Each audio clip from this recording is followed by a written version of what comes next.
কর্মে যেতে, কর্ম অর্জন করতে বা একটা চাকরি পেতে ব্যর্থতার পরিচয় দিচ্ছে। আবার যারা চাকরি পাচ্ছে বা চাকরিতে অংশগ্রহণ করছে, তারাও বিভিন্ন ঘুষ, দুর্নীতি, অর্থ পাচার এই সমস্ত কাজে নিজেদেরকে নিয়োজিত করছে। আবার আমরা যে সমস্ত পেশাজীবী, রাজনীতিবিদ, এই সমস্ত আরো অনেক হাই লেভেল যারা রাষ্ট্র পরিচালনার দায়িত্ব পালন করছে, তাদের ক্ষেত্রেও আমরা দেখতে পাই যে তাদের দুর্নীতির হিসাবের শেষ নেই, এরকম একটা অবস্থা আমাদের শিক্ষা ব্যবস্থাকে আমরা পেয়ে থাকি বা আমরা পাচ্ছি।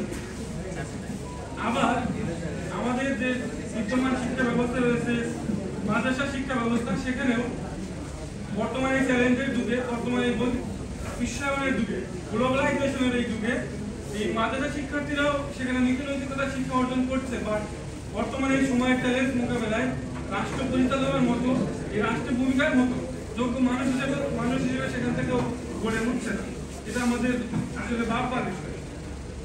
আমাদের এই শিক্ষা ব্যবস্থা ব্রিটিশ আমলের শিক্ষা ব্যবস্থা, আমাদের উপরে যে শিক্ষা ব্যবস্থা চাপিয়ে দেওয়া হয়েছে, এটা হচ্ছে ব্রিটিশদের শিক্ষা ব্যবস্থা। এই শিক্ষা ব্যবস্থার মাধ্যমে শিক্ষিত হয়ে স্বাধীনভাবে মাথা উঁচু করে বাঁচার শিক্ষা ব্যবস্থা এটা নয়।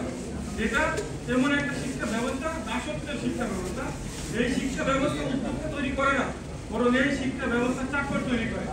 আমাদের জেনারেল এডুকেশন, যেটা আমরা জেনারেল এডুকেশন বলছি, এখানে যারা পড়াশোনা করে আপনার হচ্ছে প্রায় 16-20 বছর পড়ালেখা করে গ্রাজুয়েশন কমপ্লিট করে, অথচ একজন মুসলমানের সন্তান হিসেবে তার যে ফরজ জ্ঞান অর্জন করার বিষয় ছিল ধর্মীয় জ্ঞান, সেটা কিন্তু তারা এই 16 বা 20 বছর সময়ে কিন্তু সে অর্জন করতে পারছে না। এখানে কিন্তু আমাদের জেনারেল এডুকেশনে একটা বড় ধরনের গ্যাপ বা ঘাটতি আমরা রয়ে যাচ্ছি।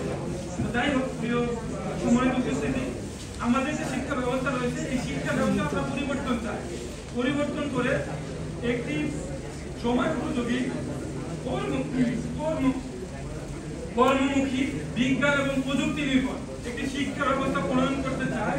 প্রণয়ন করা প্রয়োজন, যেখান থেকে একদল নীতি নৈতিকতা এবং দক্ষ মানুষ বের হবে, যারা দেশ এবং জাতির কল্যাণে ভূমিকা রাখবে। এই বাংলাদেশকে সারা বিশ্বের বুকে মাথা উঁচু করে দাঁড়িয়ে দাঁড়াতে সহযোগিতা করবে। আমাদের শিক্ষা বিষয় হওয়া উচিত নলেজ, অ্যাটিটিউড এন্ড স্কিলস নির্ভর, কিন্তু আমরা দেখছি তার বিকল্প ভিন্নভাবে। আমাদের এখানে অনেকগুলো চ্যালেঞ্জ আছে, তার মধ্যে আরেকটি হচ্ছে আমরা বলে থাকি, মেনে থাকি যে শিক্ষা জাতির মেরুদণ্ড। তাহলে এই জাতির মেরুদণ্ড সোজা করে, শক্ত করে, মজবুত করে রাখার জন্য এখানে সবচেয়ে বেশি ইনভেস্ট করা প্রয়োজন ছিল, কিন্তু আমাদের দেশে শিক্ষা খাতে সবচেয়ে কম ইনভেস্ট করা হয়।